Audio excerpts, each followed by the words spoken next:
everyone, welcome back to my channel. Before we get into today's video, I just wanted to share a quick life update. I haven't been uploading lately because I've been dealing with a few things in my offline life. My attention has been divided between job hunting and interviews, and also taking care of my health because I've been feeling unwell. Once things settle down, I'll definitely try to upload consistently again.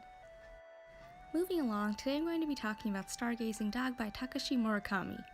I got this manga a while ago from a manga pal of mine, and I don't know how, but I kept forgetting I had it until just the other day, so I decided to give it a read.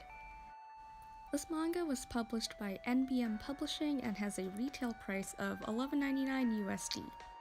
There are two related stories in this manga. The first is about the life and journey of a dog and his owner, which makes up about 2/3 of the book, and the second story is about another man reflecting on his life with his former dog.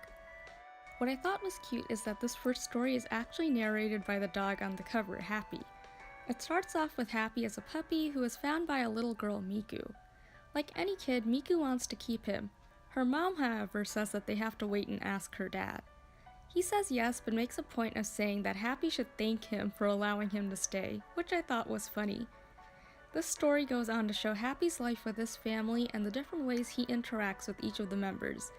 As time goes on, the relationship between the humans starts to change, which is revealed by the way they start treating Happy differently. For example, on one hand, Miku starts to play with him less often, but on the other, Happy starts to spend more time with the dad. This eventually culminates in the parents getting divorced. Happy stays with the dad, who he calls Daddy, and the two of them set out on a drive together with no real destination. I thought it was clever to make Happy the narrator of the story and to let the reader see the changes in the family through Happy. I think it almost mirrors our own lives. Sometimes it's difficult to see things changing when you're in the middle of it, but someone who's outside of the situation, in this case Happy, might notice it instead. Unlike Happy, the readers are also outside observers. The second story follows a social worker named Okutsu and starts off with his daily life. He talks about his home and his work, and throughout we see pieces of his childhood with his grandparents and their family dog. He muses about how his dog wasn't very bright and always wanted to play, even though Okutsu couldn't be bothered to entertain him all the time. If I'm remembering correctly, it's in this story where we learn what a stargazing dog is. Okutsu defines it as someone who hopes for too much. He muses on what this means, not just for himself and his dog, but for people in general. Perhaps we're all hoping for something, and perhaps we all want something we can't have. The mangaka himself also muses about people in his afterword when he writes that sometimes simple people, like Daddy, are driven into a corner, but it's society's fault for putting them in that situation. And to some extent, I agree. The manga shows us that sometimes we don't get what we deserve, and sometimes life is just unfair. It sounds sad and cruel, but it's just how life is. And sometimes it's these stressful and undesirable situations that allow us to change for the better. I think it's remarkable that such a short manga can tackle these complex issues and present them in an easily digestible way. It really wastes no time and gets straight to the point. I think this manga shines because it presents relationships and life realistically. These are all snippets and encounters that can happen to any of us. Of course, the true highlights are the dogs.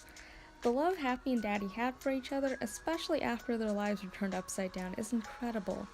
We always hear about how loyal dogs are, but you really gotta hand it to Murakami for writing a touching and meaningful story that I think any animal lover will appreciate. Pets are on a whole other level of devoted. The art in this manga is nothing extraordinary. It's pretty straightforward and simple, which I think is fine.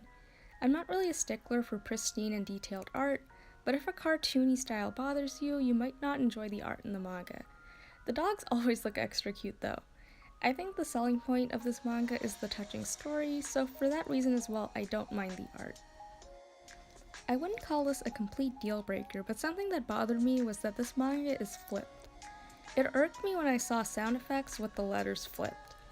I guess if you can't read Japanese, or if you've never seen the Japanese alphabet, it wouldn't bother you, but I noticed it.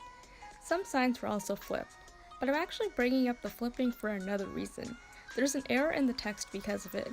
In one scene, the dad says they're driving south and the sea is on their right, which is fine, but later in the manga, Okutsu is on the same road and is driving north, but he also says the sea is on their right, which isn't true. I don't mind flipping in manga if it's consistent, but a mistake like that is just careless. Overall, I really enjoyed this manga and the messages it had.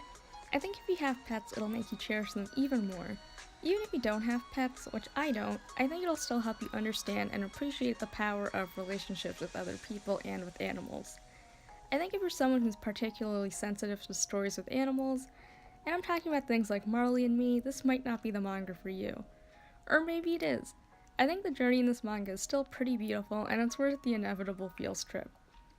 I will say though, for a manga that's just over 120 pages, it's on the pricey side, so if you're able to find it at a discounted price, take advantage of that. Anyway, that's it for this video. I hope you enjoyed it. Let me know if you read this manga and what you thought of it, or if you plan to read it now. Thanks for watching, and I'll see you in my next video.